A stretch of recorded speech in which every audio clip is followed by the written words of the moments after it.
إليه بصره من قلقه وقد انتهى بصره إلى كل شيء من قلقه وله المثل الأعلى في السماوات والأرض وهو العزيز الحكيم وهو الذي إله في السماء وإله في الأرض وهو العليم الحكيم فالاستواء معقول والكيف مجهول والإيمان به واجب والسؤال عنه بدعة ومن الله رسالة وعلى رسول البلاغ وبعد. كتاب الفرقان شرح كتاب الفرقان بين أولياء الرحمن وأولياء الشيطان لشيخ أحمد ابن تيمية رحمه الله تعالى. الدرس الخامس. الحمد لله بالمو أنك الله سبحانه وتعالى فو أنك تنو أنك ولي نماندو أكا هربو أنك نمو أنك فسمان ديابلي لبولا أنك أنك هنولا أنا منون فانك غرين حكلو كجغبولي ما منون كچا نمو كجتلي ما أني جتلي كبغو أني جتلي كفيون كجتلي ما أمبو مسابين دلي كشي أني نمي أني تنولي أني جورو سانغرو تالي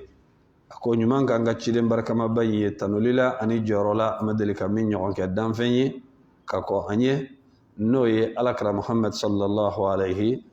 وسلم. أمبي كتاب الفرقان نوي فرنفانسيا كابو ألكا ولجو أني الشيطاني كولجو نيغنجه بنتيميا كا كتابو دو مسات ألكا هنا على أن إسلام شو بلا جلي أمبي ولاندا دورونانا أنكن جرا ودونا حديثا منا ألكرا صلى الله عليه وسلم نابكما نمانتو إنكف سماندياكا ala ye hɛrɛ ba kɛ alakira mandenw ye hɛrɛ min ni maa kan ka nisɔndiya ni a ye ni maa kan ka wasa n'a nisɔndiya ye ka da kan ala ye min kɛ alakira mandenw ye a ma deli k'a ɲɔgɔn kɛ mandenw ye ka kɔn a ma deli k'a ɲɔgɔn kɛ maa ye ka kɔn bon an m'o sɔrɔ fɛn wɛrɛ la dɛ alakira sababu de y'a to n'an y'o sɔrɔ balimaw alakira ye mɔgɔ min ye an ka dɔn t'a la an t'a dɔn k'a fɔ ala delila ka danfɛn kanu i n'a fɔ a ɲɔgɔn a ye fɛn min fɛnɛ k'a ye k'a fɔ k'a delila k'a ɲɔgɔn kɛ danfɛn ye an ka dɔn t'a la an m'o fɛnɛ ye ala ye alakira kanu sallallahu alaihi wasallam ka jɔyɔrɔ di a ma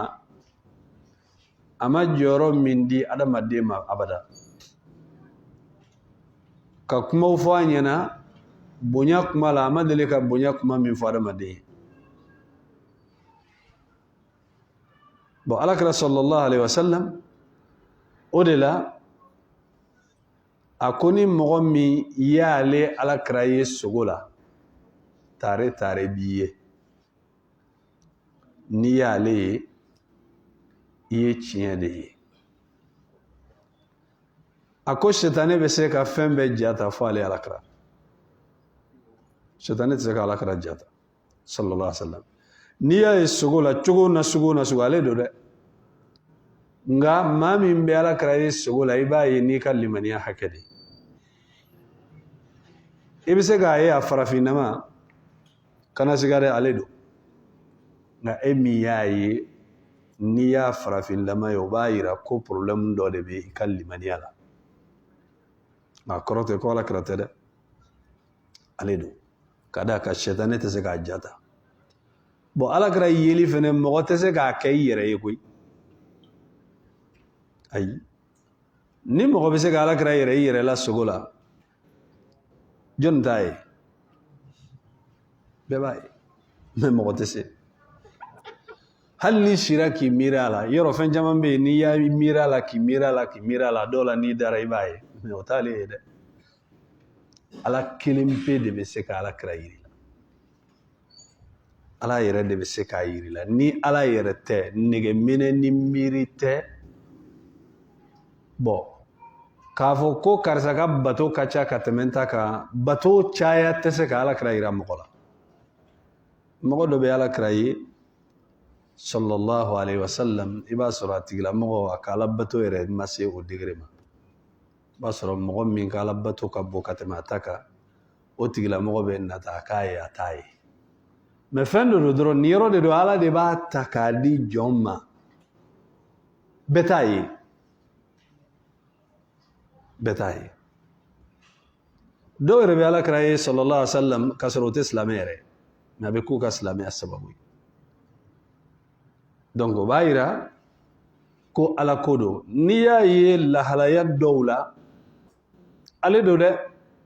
awa n'a ye kuma fɛn fɛn f'i ɲɛna kuma wulibali don sɛtanɛ tɛ se k'a jata bon mɔgɔ b'i yɛrɛ ɲininka fɛn jumɛn de bɛ to k'a to alakira mɔgɔ bɛ se k'a ye sababu fila an bɛ se k'o f'i ye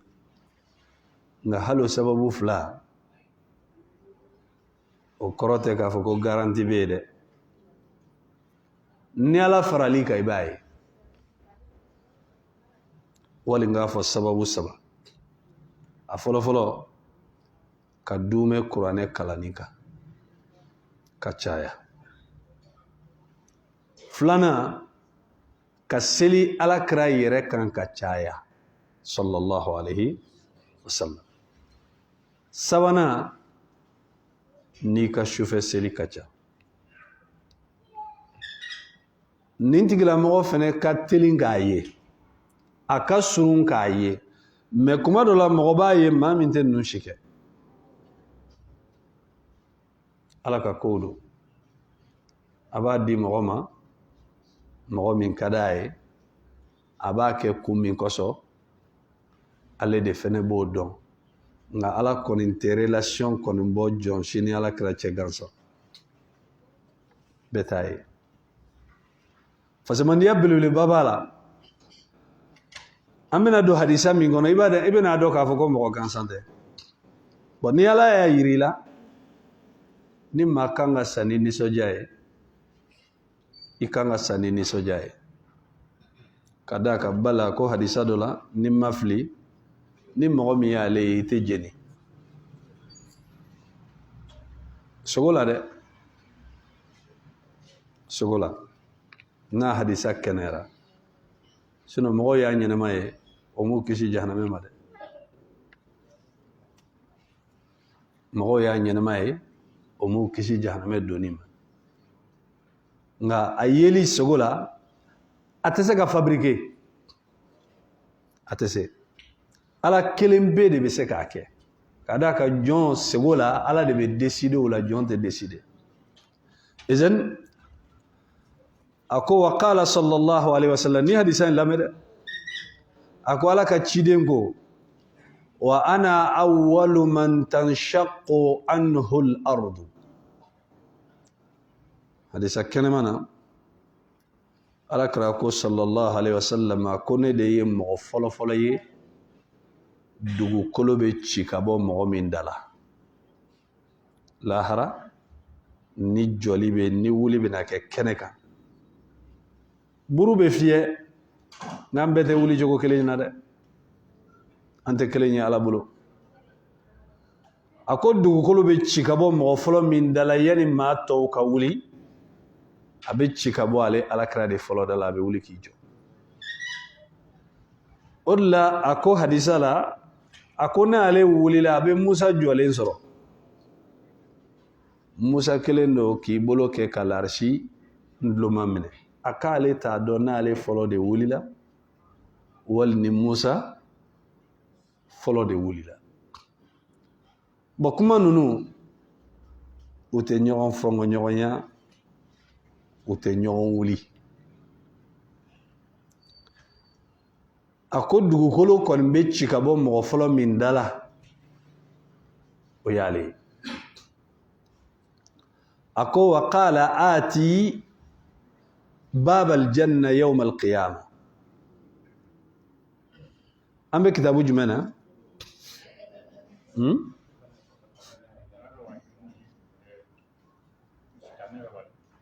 faranfansi ala ka waliju ni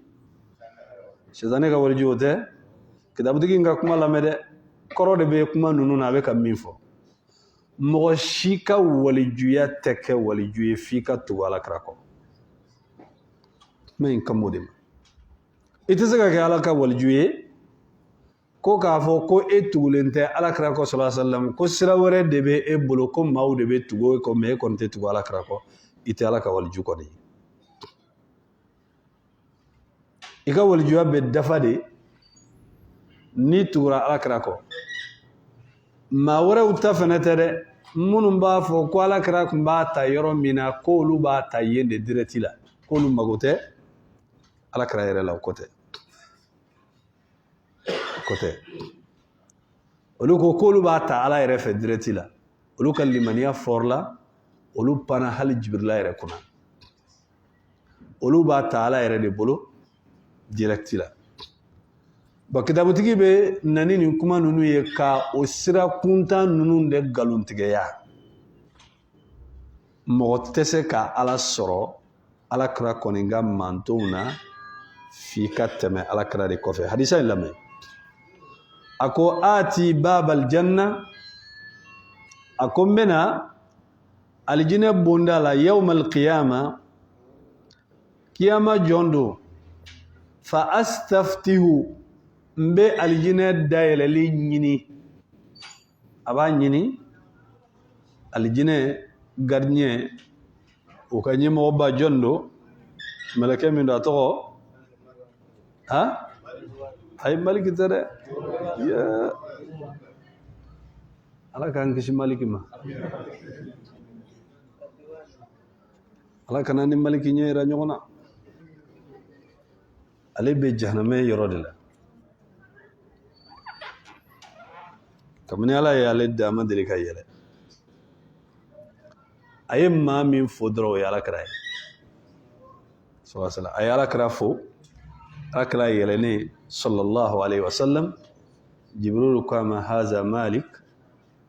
nin ye maliku ye jahanamɛ gardien don a ye alakira fo n'o tɛ a tɛ kuma mɔgɔ yɛrɛ fɛ parce que ala y'ale da min kɔsɔn hɛrɛ tɛ dɛ ala y'ale da diminen don mɔgɔ minnu kɔrɔ ale bɛ yɔrɔ min kunna ɲuman tɛ mɔgɔ se yen i ni ala tɛ diya k'i bɛ se yen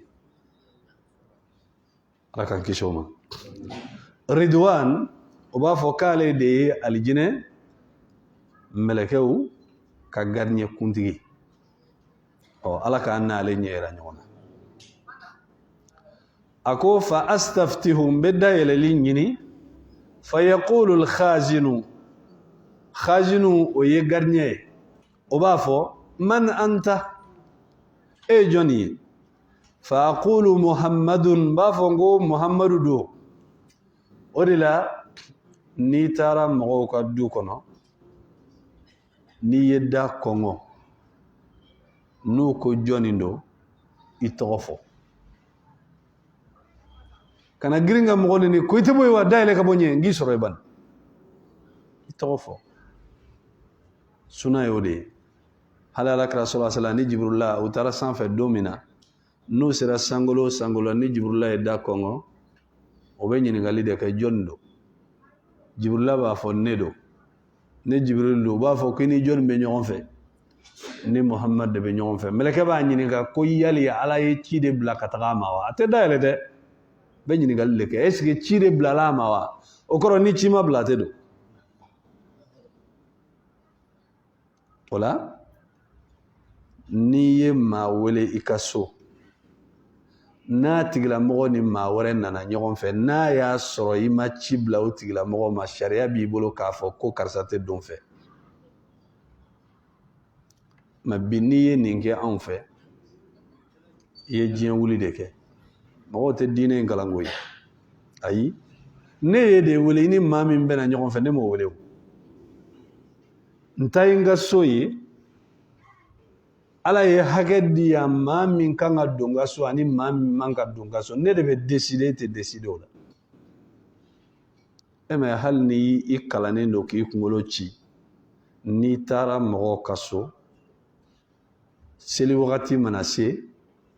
hali n'i ye karamɔgɔ ye a tɛ daga e ye e ka wuli k'a fɔ k'i bɛ kɛ alimami ye k'a sɔrɔ dutigi yɛrɛ ma jɛn d'i ma k'i ka wuli ka tɛmɛ ayi alakira ko sallallahu alaihi wasallam maa si kana ɲɛmɔgɔya ɲini maa wɛrɛ ka ɲɛmɔgɔya kɔnɔ o tɛ bɛn dutigi yɛrɛ de b'a f'i ɲɛna ɔ karamɔgɔ tɛmɛ n'a m'a f'i ye tɛmɛ i bɛ jɔ a kɔfɛ de dɛ i b'i ka kalan de dɔn i ka alimamiya b'i ka so n'i ka misiri de la mais a ka so tɛ dɛ i bɛ jɔ a kɔfɛ de a yɛrɛ de b'a f'i ɲɛna ko karamɔgɔ bisimila n'a m'o fɔ a tɛ bɛn i ka tɛmɛ an b'o ɲɔgɔnna dɔ kɛ an ka kow la kuma dɔ la i bɛ karisa bon bi n b'i invité n ka so n bɛna dumuni dɔ labɛn i ni karisa ka na maa minnu kan ka na a y'u fɔ wa a m'u fɔ pourquoi i bɛ t'i terikɛ dɔ wele munna i b'i terimuso dɔ wele ko a tiɲɛ yɛrɛ la walayi ne nin ka di n t'a fɛ n ka ko foyi ka fɔ a kɔ o de la n'a nana n'a bɛ se ka don i bɛ fɛ k'a kɛ mɔgɔ jugu ye wa n'a ko k'a tɛ don a ko min tɛ don o tigi bɛ ɲinɛ a kɔ n'a fɔra k'a sara su in na a b'a fɔ ko ala ka hinɛ a la wa t'a fɔ jɔnni ka baara don e min y'a wele e de ye baara jugu kɛ ninnu bɛɛ ye kow ye an kan ka kunu ko minnu kosɔn an ka silamɛya la an ka ɲɔgɔn ka hakɛ dɔn an kana kɛ sababu ye ka maaw juguya don ɲɔgɔn kɔnɔ n'i ye maa wele e min welela e de bɛ na a tɛ daga e ye cogoya si la e ka mɔgɔ wele wele ka fara i kan k'a sɔrɔ i ma sotigi jɛ ɲini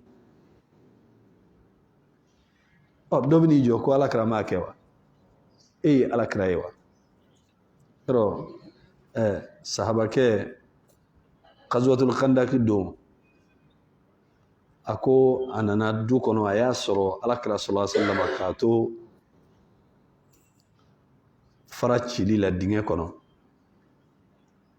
gabakurun de kun sirilen don sahabaw kɔnɔbara la alakira yɛrɛ kun kelen don ka fara de ta k'a siri a kɔnɔbara la kɔngɔ bolo sallallahu alaihi wasallam a y'a bolo kɔrɔta min kɛ sahabakɛ y'a ye farakurun sirilen don alakira kɔnɔ la pour que a bɛ se ka girinya cogo min na a y'a dɔn k'a fɔ ko kɔngɔ b'a la a bolobagatɔ taara ka so a ko ne ye ala ka ciden ye cogo min na bi a ko n tɛ se ka sabali ta a ko fɛrɛ kɛ i ka fɛn dɔ dilan a ye dumunimafɛnnin dɔw labɛn a ko taga i ka ciden mundeni wele ka na a taara a ye alakira mundeni wele alakira ko sahaba minnu b'a kɛrɛfɛ a ko a ye wuli an ka taa ayiwa u natɔla cɛ nana a ko a muso ma ko a k'a kelen tɛ ka na dɛ a ko i y'a wele wagati min na a ko a kɔni b'a kalama wa a ko awɔ a b'a kalama muso ko a to yen n'a nana n'u ye kibaruya dɔ de bɛ yen e k'a bila u ka don muso ko ni alakira yɛrɛ de y'u wele e k'a bila u ka don cɛ siranna mun ye dumuni min dilanna a ma dilan ninnu bɛɛ kama a kana na ban mais ala ye kabako dɔ kɛ alakira sallallahu alaihi wasallam n'a bɛ dumuni minɛ min kunna n'a y'i tigɛ jigin a bɛ dumuni kɛ fo k'a kɔnɔ fara a tɛ ban u y'a dun k'a dun k'a dun k'a dun k'a dun k'a kɔnɔ kɛ denw u kun jɔlen don dumuni min na foyi ma bɔ a la ni alakira ye maa wele ka fara a kan o ni ala bɛ ɲɔgɔn bolo nka a tɛ daga ne ye a tɛ daga e ye ni maa y'an invité an ka maa wɛrɛ wele an nɔfɛ n'i b'o kɛ i bɛ fɛntigi de wele fɔlɔ k'a jɛ ɲini a fɛ a bɛ se ka kɛ a ye sigilan minnu commandé a y'o mɔgɔ hakɛ de wele e bɛna mɔgɔ wɛrɛ fara a kan o tigilamɔgɔ bɛna a sigiyɔrɔ tɛ yen a ye dumuni min tobi o mɔgɔ hakɛ de dɔnnen don e bɛna mɔgɔ wele ka na i b'a sɔrɔ o place tɛ yen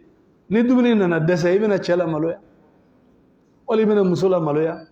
avec cɛw ka fan fɛ avec musow ka fan fɛ nka an k'a ye k'a fɔ ninnu tɛ diinɛtigi ɲɛnama ka taabolo ye n'i nana maa kɔni ka so n'i ye da kɔngɔ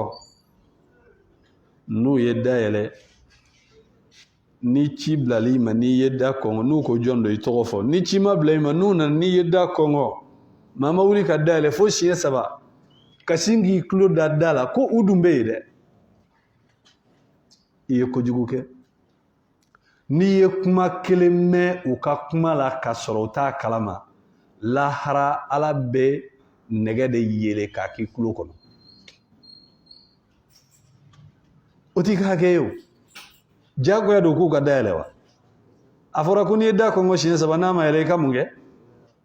i ka segin ka taa kuranɛ de m'o fɔ wa cogo di mɔgɔ b'a fɔ k'i bɛ pan ala ka ko kunna ko non k'u bɛ yen n tɛ taa sa u bɛ yen u bannen don ka da yɛlɛ ninnu bɛɛ ye lahalaw ye minnu bɛ na ni gɛlɛyaw ye an ka diinɛ la nka alakira sallallahu alaihi wasallam a sera alijinɛ da la a ye da kɔngɔ u ko e ye jɔn ye a ma girin ka da yɛlɛ koyi a ko muhammadu fa yaqulu a ko alijinɛ gardien b'a fɔ bika umirtu ala ye n yamariya ni e yɛrɛ de ye k'a fɔ la aftahu li ahadin qablaka ala ko n kana alijinɛ yɛlɛ maa si de ɲɛ ka kɔn i ɲɛ n kana alijinɛ yɛlɛ maa si ye ka kɔn i ɲɛ alakira ye dɔ sɔrɔ dɛ a ye ciden jumɛn ye laban de tɛ a nana bɛɛ kɔfɛ n'a fɔlɔ ma don alijinɛ kɔnɔ ciden tɛ don nabi ɲuman tɛ don a fɔlɔ de bɛ don a bɛ don wagati min nabi ɲumanw ni ciden tɔw bɛ sɔrɔ ka don awa manton fɛn fɛn cira anw ɲɛ an de bɛ don fɔlɔ dɛ n'an ma don manton wɛrɛ tɛ don ni ala kɛra manton donna ka ban turu bɛ minnu na u bɛ sɔrɔ ka gɛrɛ izan bon n'an ko kitabutigi ko wa fadailuhu sallallahu alaihi wasallam ala kɛra fasamandiya a n'a mantonw ka fasamandiya a ka ca kabini ala y'a ci ala ye alakira de kɛ sallallahu alaihi wasallam alakira yɛrɛ de ala ye alakira yɛrɛ de kɛ faranfasiya ye ka bɔ a ka waliju ni sɛtanɛ ka waliju ni ɲɔgɔn cɛ o de la ni mɔgɔ tagamara ji kan an tɛ kabako ye i ka ji kan tagama la koyi an b'i ka baara de jateminɛ fɔlɔ a tigilamɔgɔ ka alabato n'a ka kow kɛcogo an b'a suma kuranɛ ani hadisa n'o ye alakira ka taasira ye n'a ni ninnu ye ɲɔgɔn bɛn waliju don ala ka waliju n'a ni ninnu ma ɲɔgɔn bɛn ko kɔlɔsi b'a kan na fo duguma ayi a ka kɔlɔsi meleke a k'i sigi a kan kɔlɔsi tɛ walijuya taamasiyɛn jalamugu yɛrɛ meleke kunkolo la o tɛ walijuya taamasiyɛn ayi i ka walijuya bɛ dɔn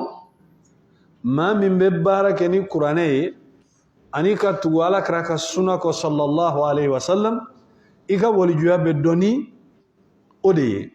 a ko fala yakunu waliyan lillahi illa man amana bihi wa bima jaa bihi wattaba'ahu batinan wa zahira a ko mɔgɔ si tɛ kɛ ala ka waliju ye f'a ka sɔrɔ maa min sɔnna alakira ye fɔlɔ kelen a nana ni fɛn fɛn ye i ka sɔn o bɛɛ ma o kelen tɛ dɛ i ka tila ka tugu a kɔ i ka kɔnɔna kow ni kɛnɛkan t'a la dɔ bɛ se ka tugu alakira kɔ kɛnɛ ma mɛ i b'a sɔrɔ a kɔnɔna a sɔnnen tɛ o dɔ ye mun ye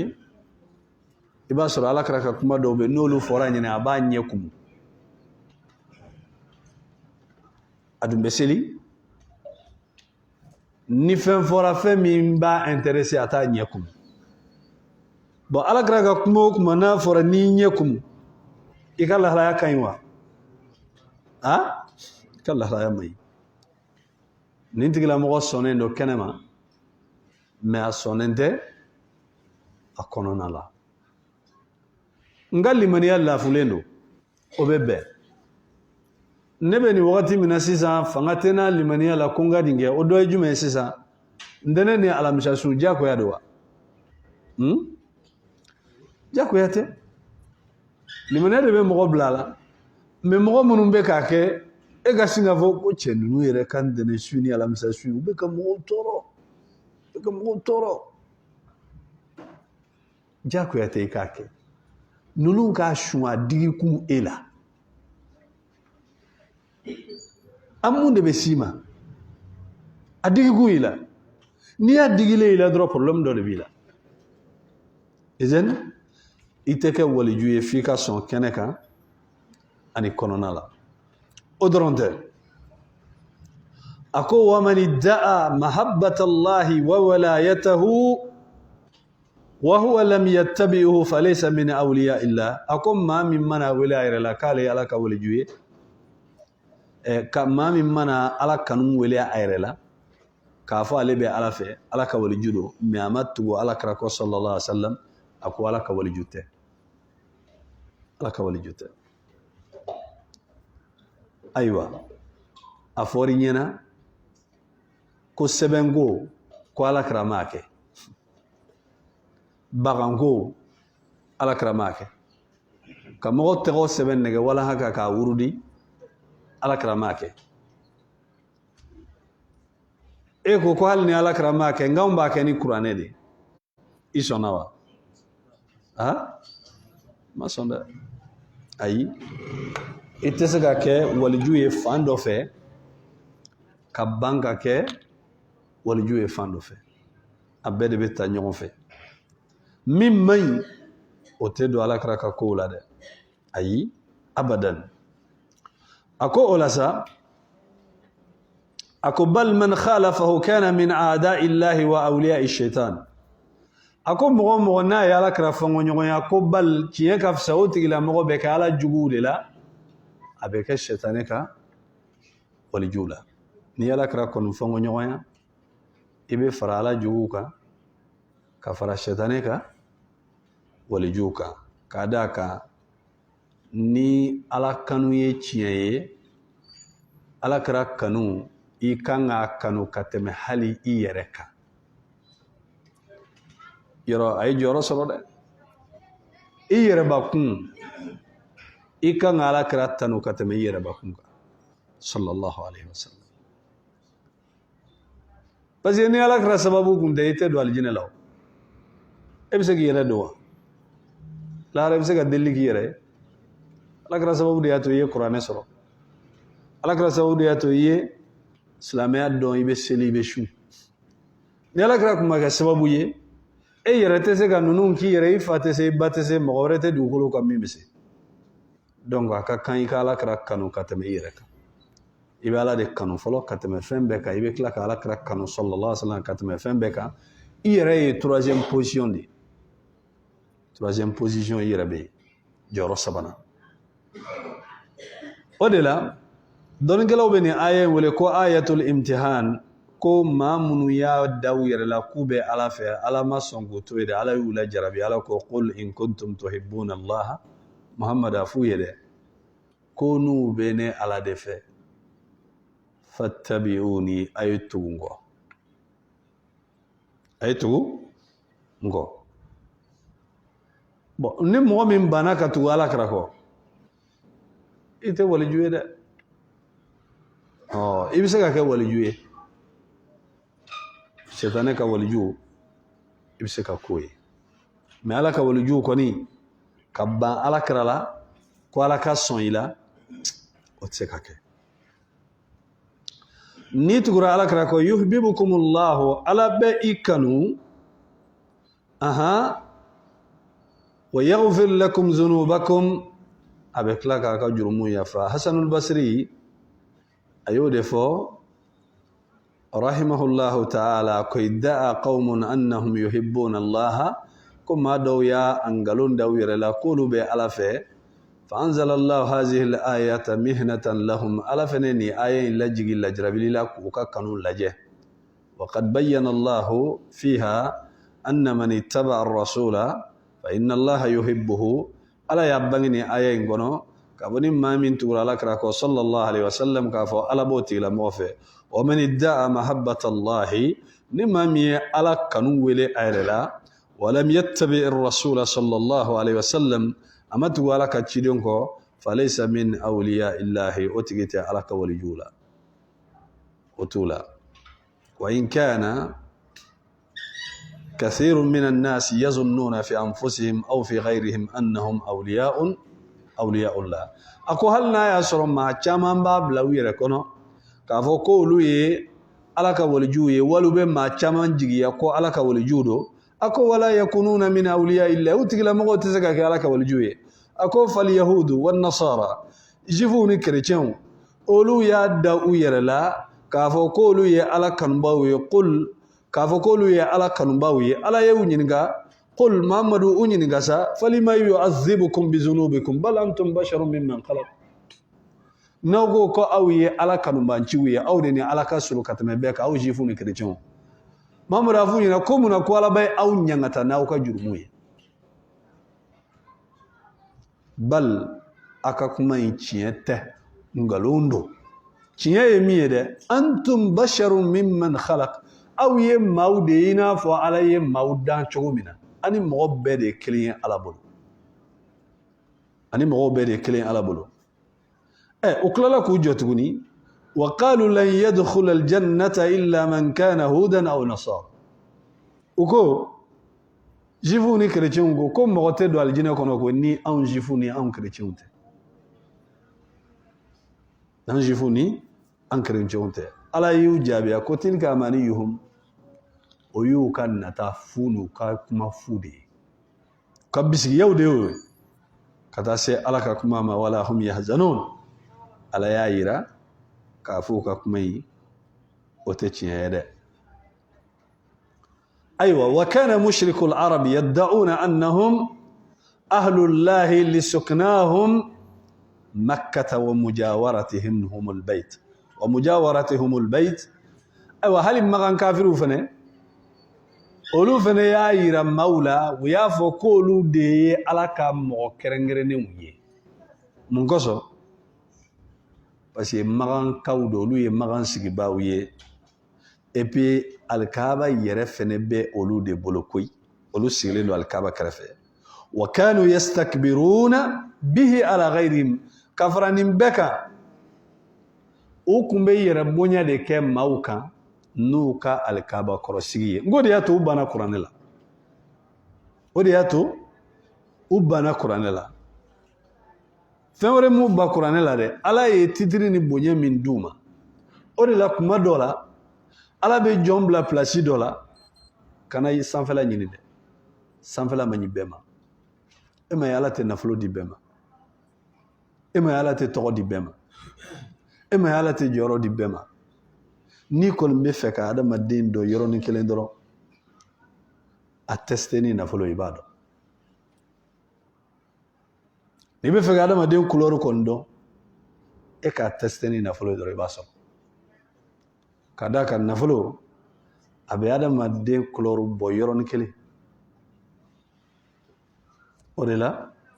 cedo ko kabe cedo ko uye modo ko kuma fo umaru nyena umaru ko ka cedo ikanto akale bado umaru ko awye voyage de ke nyon fe wa kwai akoy ske naflo ko bara de la katema nyon che wa kwai akitado itado naflo ko mana tamini mo ni nyon che na tigila mo yedana mo walni ma kangelin tigido ibado idana mo tayba ولله الله سبحانه وتعالى جيرو اني نفلو اني سربو امي بما من لا لا بلا بلاسي دولا يبا فوكو هي هل نكون كراتا والله ني نكو يني سرو كارسا بي بلاسي منا مينغي بباي اكمارو لاي باي ala be problem do geleika ni misri be dale nyina na be datu ba fa ko karsa amena amena misri datu o wati ba soro yoro ka kala ode nga ala be green ka woni do dale do be fiye samali damne hal ita tometola yere circulation atu abetu so ibe kalu kelen yere keitai hal na ye misri wele kamme abe laje o ijo magge yam fe misri la abe ti so basala orila ala be adama dendo fem min kaju adama de ma wena fuloy kalla innal insana la yatgha an ra'ahu istakhna ma be fen chaman wele ni bla la place la ite seda wala ni ma do ye ka fo ko fama wa donata borata e do ku yala ku kanda do ke fama yala kan no ya wallahi ne bla lu place na shufe yani dugu kaje ik molo shi bebe ke pa apepe je kada kani mo wote place mina aka no iga fo iga tigla mo heche ka se fu warde sa nine kumbe ateketa e irebe ro chamana isira kamunge izen nunu ye welelu ku yerela ala ya yurula kafo otechiye izen ala ya yira kafo jifu ni chrétien nunu shita aleka ala nunu shita ale ala ka walijuye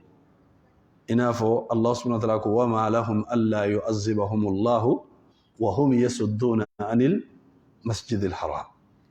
وما كانوا أولياءه إن أولياءه إلا المتقون ما كان كافروا وكولوا يا على كجنموني على إراتنا كولجوية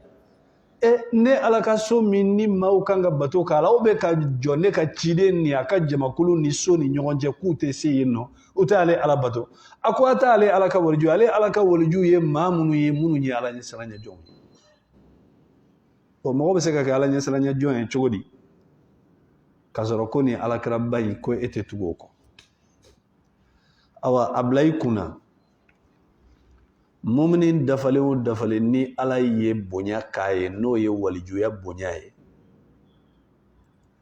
iba soro atigila mo ka ala kra tugu nofe ya sallallahu alaihi wasallam o de forlendo ala ba bangi abislaminka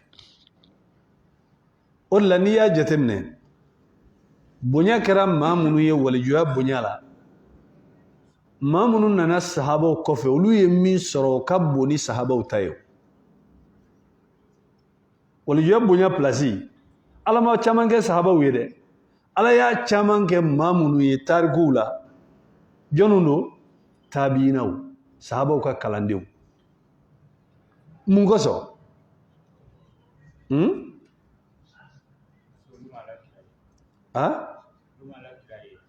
iye dofo mungoso akerate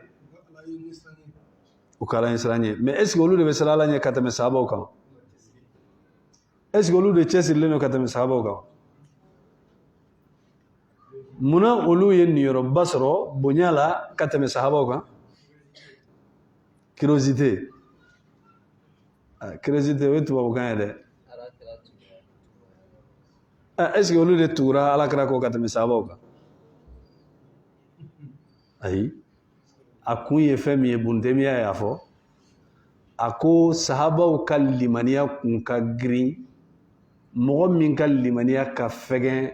kuma dola ala benani bonya ye katigila mogo kalimaniya fanga grinya ka ira ala ka fo kane ala be nyogon fe pour que aka se ka sabati sahaba kalimaniya kun bero muna uma ko kunten parce que olu ka danganiya sera yoro la olu e jibrila yunyela siga tese ki nyeshi olu kalimaniya ma me tabinaw ani munu nana tabinaw kofe ala ka bonya chayara olu de la kosobe katame sahabaw kan kana ukalimaniya jiginyali ye sahabaw duguma pour que ukase ka sabati ukado ka fu be sira minka akan olu be sahabaw nyote kelenye de ayi sahabaw kalimaniya olu ala kra unyela sallallahu alaihi wasallam qur'ana be jigunya bala ube jibrila unyela donc ni ala ka halakili yerete siga kan na ilawa olu siga tena ulula donc olu kun mago tɛ fɛn na fɛn min bɛ se ka olu ka limaniya k'a fɔ ko a b'a dilan ka ɲɛ parce que olu ni alakira yɛrɛ de ye ɲɛnamaya kɛ ɲɔgɔn fɛ sallallahu alayhi wa sallam u ye kabako ye u ɲɛ la maa tɛ se k'o kabako ye mais tabiina olu ma alakira ye olu tugura alakira kɔ sallallahu alayhi wa sallam ka tugu alakira ka kalandenw kɔ olu bɛna jɔyɔrɔ dɔw la ala bɛ ko dɔw kɛ u jigila kana tigɛ k'u sabati k'a yir'u la k'a fɔ u bɛ sira min k'a ka ɲi donc a bɛ kɛ nin cogoya la bon kuma dɔ la ni kow girinyara jɔn kan n'i ma fɛn ye a kana k'i kɔnɔ k'a fɔ ko ala y'i labila mais ni ala bɛ fɛ k'a yir'i la k'a fɔ ko n ka jɔn n b'i labila dɛ n bɛ yan a bɛ sin ka sin dɔ k'i ye n'o nana i bɛ sabati i yɛrɛ b'a dɔn k'a fɔ ko tiɲɛ yɛrɛ la ni ala bɛ ɲɔgɔn fɛ ala man to yen parce que n'o tɛ sɛtanɛ bɛna a bɛ tulonkɛ k'i la mais sahabaw sɛtanɛ mana fɔ k'u bɛ tulonkɛ sɛtanɛ mana fɔ k'a bɛ tulonkɛ kɛ sahabaw la cogo o cogo olu yɛrɛ ye kuranɛ jigintɔla ye olu yɛrɛ ye jibirila u ɲɛ la jibirila nana sigi u cɛla ka baro kɛ o ni tabiinaw tɛ kelen ye olu ka limaniya bɛ degré min na a fɔr'u ɲɛna k'a sɔrɔ u ma sa i bɛ alijinɛ kɔnɔ sɛtanɛ bɛ se ka mun k'olu la tuguni hali ni sɛtanɛ ye fɛn kɛ a ka fɛn kɛ a tɛ foyi tiɲɛ mais o ni mɔgɔ minnu ma alakira ye sallallahu alaihi wa sallam o ni mɔgɔ minnu ma kuranɛ jigintɔla ye olu ka lahalayaw tɛ kelen ye o de la n'i y'a lajɛ tabiunaw ka karama de ka bon kojugu o de ka ca kojugu ka tɛmɛ sahabaw ta kan bon nin différence de bɛ u ni ɲɔgɔn cɛ o de la dɔ y'i kanto k'a fɔ Umar ibn Abdulaziz k'a ni Muawiya ko jɔnni ka fisa ni jɔnni ye yɔrɔ ala ye min kɛ Umar ibn Abdulaziz ka wagati la a ka dɔgɔ ala ye min kɛ hali sahaba dɔw ka wagati la u ye Ibn Taymiya ɲininka ko Umar ibn Abdulaziz ni Muawiya jɔnni ka fisa a ko bɔgɔ min sigira Muawiya nun kan k'a to kɛlɛkɛyɔrɔ la o bɔgɔ kelen ni Umar ibn Abdulaziz ka baaraw tɛ se ka suma a ko Muawiya ye alakira ye ɲɛ la a tugura alakira kɔ sallallahu Umar ibn Abdulaziz nu ye tabiina o ma alakira ye a ɲɛ la ninnu bɛ se ka suma sahaba ni mɔgɔ tɛ se ka suma dɛ ayi olu ye min ye u ɲɛ la o bɛ wasa kɛ alakira titiri ni foyi tɛ se ka suma hali ni ye diɲɛ bɛɛ de dumuni ka diɲɛ bɛɛ min ka diɲɛ bɛɛ balo san 100 san 1000 ka i ni sahaba ka baara kelen a tɛ se ka bila balansi kɔnɔ parce que aw tɛ mɔgɔ kelen ye fɛn tɛ yen e ka baaraw la min bɛ se ka suma alakira ka yeli ma ka tugu a kɔ a ɲɛnamaya la a tɛ yen izan a ko wa sabata fi sahihain a nana sahihain kɔnɔ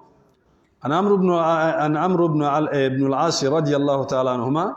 ka bɔ amru ibn al-as yɔrɔ قال سمعت رسول الله صلى الله عليه وسلم يقول جهارا من غير سر أقول الأكرم صلى الله عليه وسلم نابا فو بانجلا كسرو غندوته إن آل فلان إكادو كافو كارسا دونغولة ليسوا لي بأولياء ننونت ماوي كم مامون كسرون لكوي إنما ولي الله وصالح المؤمنين إكادو ني ni min ka suru ka tɛmɛ bɛɛ ka o ye ala de ye ani mumini ɲumanw a ko wa haza muwafiq li qawlihi ta'ala fa inna allaha huwa mawlahu wa jibrilu wa salihul mu'minin ala ye nin fɔ alakira musow ye ko n'u ko k'u bɛ alakira tɔɔrɔ sallallahu alaihi wasallam a k'a dɔn k'a fɔ ko alakira a ka ko dilanba o ye ala de ye dɛ o tɛmɛnen kɔfɛ jibrila fana bɛ fara kan dɛ o tɛmɛnen kɔfɛ mumini ɲuman fana bɛɛ lajɛlen bɛ alakira kɔ donc a tɛna se alakira la izan o la n'an ye nin ye a ko huwa man kana salihan min almu'minin wa humul mu'minuna almuttaqun awliyaullah maa min mana kɛ jɔn ɲuman ye kabini mumininw na ani mumini alaɲɛsiranɲɛbaw o de ye Allah subhanahu wa ta'ala ka walijuw ye a ko wa dakhala fi zalika Abu Bakr wa Umar wa Usman wa Ali wa sa'iru ahli bayt ridwan allazina bay'u tahta ash-shajara a ko mɔgɔ minnu ni n'u donna nin kɔnɔ Abubakar bɛ yen Umar b'o kɔnɔ Usman ni Ali bɛ yen ani Bayatu Ridwani o maaw fɛnɛ olu bɛ nin kɔnɔ n'o ye bayi'a ye bayi'a kɔrɔ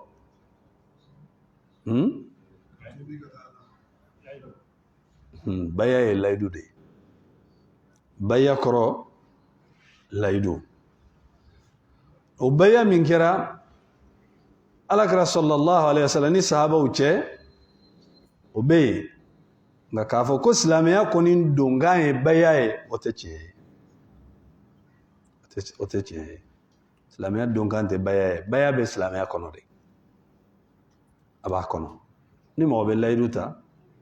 n'i ye silamɛya ka ban i kɛlen don ka layidu ta Ala ye fɛn fɛn kɛli ka di Ala ye i bɛ seko k'a la o tɛ fɛn fɛn kɛli man di Ala ye seko ko b'o la wa i b'a bɛɛ de to yen ni farati y'i sɔrɔ ka don min kɔnɔ i bɛ tuubi i bɛ yafa deli Ala fɛ nin ye jɔn ka layidu ye ani Ala cɛ kabini i ba kɔnɔbara la yanni i ka na i ye bayi'a kɛ Ala ye i ye layidu ta Ala ye k'a fɔ n'i nana i tɛ maa wɛrɛ bato ni Ala tɛ i bɛ tugu a ka ciden fɛnɛ kɔ e hakili la n'i ma sɔn o ma i bɛ na wa jɔn bɛ se ka ban Ala bolo k'i bɛ na a ka diɲɛ kɔnɔ ayi i bɛ sɔn de a bɛɛ bɛ sɛbɛn i yɛrɛ ɲɛna sababu ye bayi'a jumɛn kɛ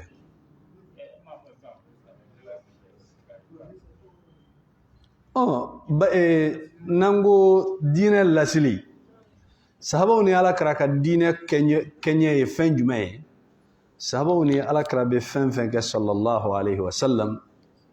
o bɛɛ ye ka diinɛ explication de yira mɔgɔw la ko tun bɛ sahabaw sɔrɔ kuranɛ aya bɛ jigin a kama n'o ko nana mɔgɔ min sɔrɔ est-ce que kuranɛ aya bɛ jigin kama e ka ko bɛ don aya jiginna sahabakɛ ka baara min sababu la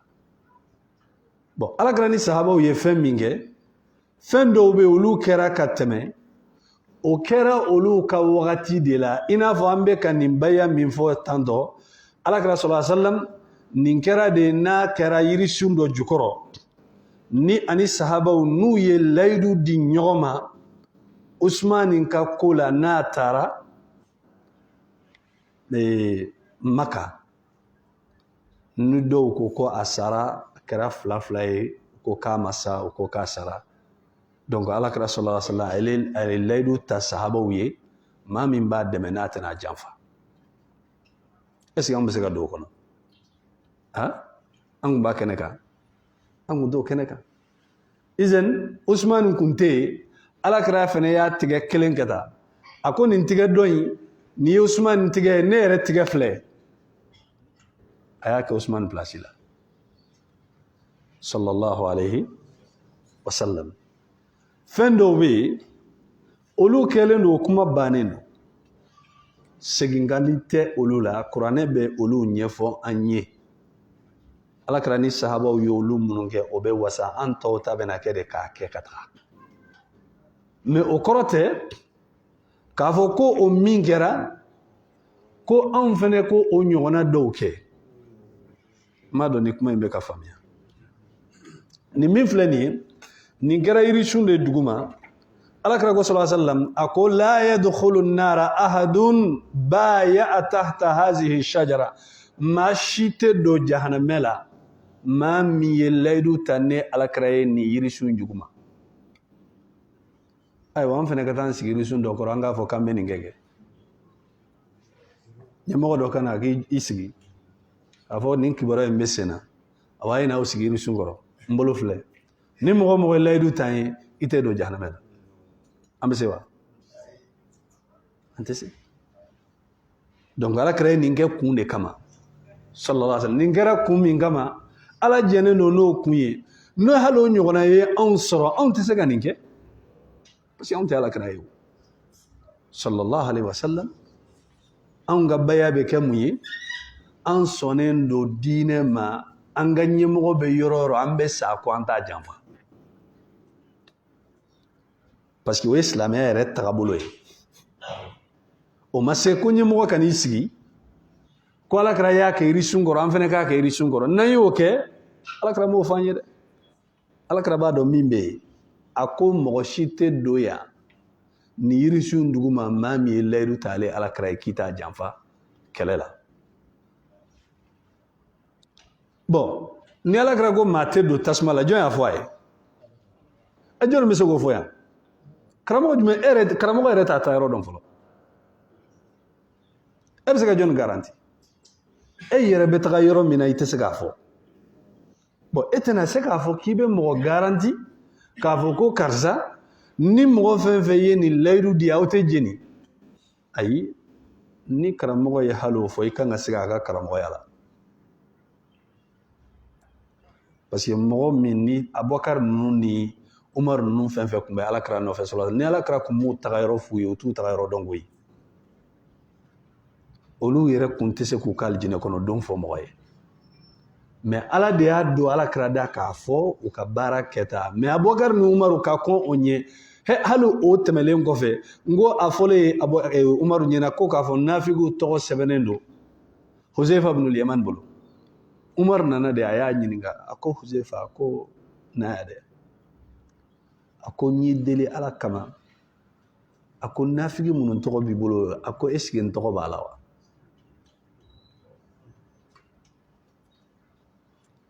a ko est-ce que n tɔgɔ b'a la wa e pourtant fɔra ye k'a bɛ don alijinɛ la mais tellement sɔnnen tɛ a dalen t'a yɛrɛ la a ko Huzaifa n b'i deli ala yɛrɛ de kama ala kɛra ye nafigi minnu tɔgɔ d'i ma k'i kana seliw kan n b'i deli ala kama pour que n hakili ka sigi est-ce que n tɔgɔ b'a la wa a ko minnu ka ɲɛmɔgɔ i tɔgɔ t'a la wa ko e tɛmɛlen kɔfɛ n tɛ ɲɛfɔli kɛ mɔgɔ si ye bon mun don parce que u sirannen de don o kɔrɔ tɛ k'u dalen tɛ alakira ka kuma la adamaden n'i ma sa ko bɛɛ juru b'i la k'i to ɲɛnamaya la n'i ma sa ko bɛɛ juru b'i la mais ni ala ko min fɛn dɔw bɛ yen an tɛ se ka don ka bɔ kɛ olu la alakira ye nin kuma minnu fɔ sallallahu alaihi wa sallam i b'a ɲɛɲini k'a dɔn baya kɛra kun jumɛn na layidu taara kun jumɛn na a taara kun min na est-ce que o kun bɛ anw bolo wa wala o bɛ se ka kɛ anw ka wagati la wa o de bɛ ɲini k'a dɔn n'o kun tɛ anw bolo an ta kɔni bɛ kɛ alakira ye fɛn fɛn fɔ an sɔnnen don a bɛɛ ma e bɛ silamɛya kɔnɔ o cogoya de la dɛ i sɔnnen don a bɛɛ ma mais o tɛ kɛ k'a fɔ ko fo mɔgɔ kelen de ka sigi ka kɛ ɲɛmɔgɔ ye an ka o tigilamɔgɔ an ka layidu don o tigilamɔgɔ ma an tɛ nin kɛ an tɛ nin kɛ an t'ale bato an bɛ ala de bato i bɛ layidu di ala de ma o layidu di ala ma o b'i ni ala de cɛ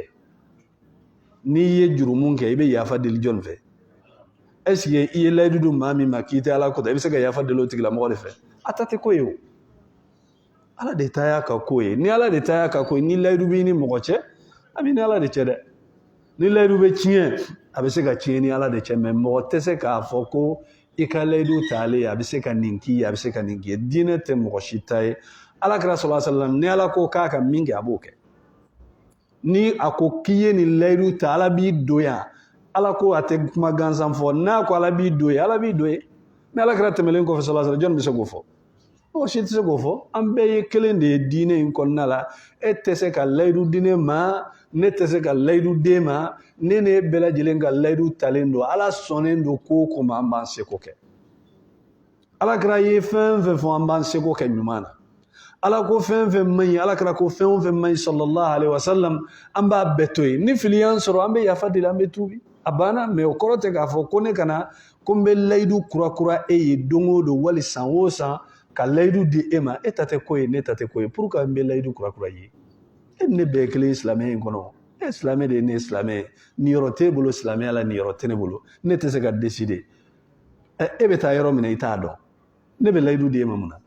ne yɛrɛ bɛ taa yɔrɔ min na n t'a dɔn hali ni ne ye layidu di e ma ko n tɛ nin kɛ ni ne bɛ yɔrɔ wɛrɛ la ni ye fɛn min kɛ min n y'a di e ma ni ye ala kota e tɛna ɲangata jurumu e t'a dɔn donc n bɛna ala kota min kɛ i tɛ bɔ a kalama ne ka layidu di e ma o tɛ yɛrɛ nɛgɛ layidu ye layidu fu don ala ka faamuya d'an ma سبحانك اللهم وبحمدك أشهد أن لا إله إلا أنت أستغفرك وأتوب إليك وصلى الله على نبينا محمد وعلى آله وصحبه وسلم تسليما كثيرا وآخر دعوانا أن الحمد لله رب العالمين.